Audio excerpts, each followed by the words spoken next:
So this is yung drop off namin, no, sa here in Osaka. Anong place to? This is Dotonbori ba? So pagbalik mo, you have to lock. Pagkatapos after locking, pindutin mo yung drop off, no? And you're ready to go. Pwede mo lang iwan dito yung bike. Kiara is preparing. Paano malaman yung yung place? May mga designated online siya na app. It's a side street, no? Sa main na street. Ang ganda din ng concept niya, bike share, no? Tanong mo natin experience ni Kiars for a few minutes. Yeah. How did you Nice. so Very far? Convenient. Huh? Very nice. Parang less tiring than walking, no? Less tiring than walking. Oo, tama. And then you also get to see other places. Kasi Wow. nag-detour tayo na. Oo. Or gutom na tayo na. So, less tiring, honestly. Less tiring ka ba? Hindi.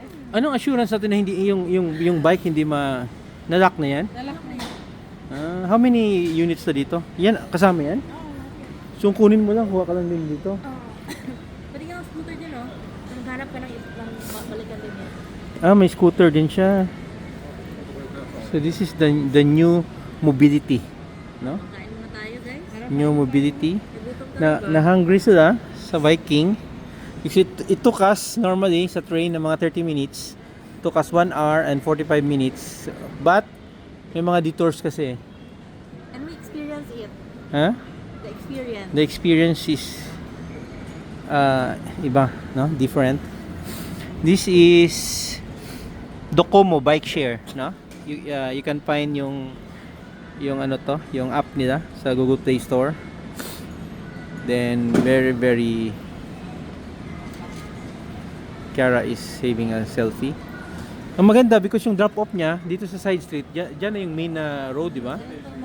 Yan yung Dotonbori, oh. Ang galing, no? Okay, dito tayo. Selfie mo na yung mga kan. Guys, we bike cross country. Yeah. We're now in Tokyo. We're now in Tokyo. When did we reach Tokyo? Okay.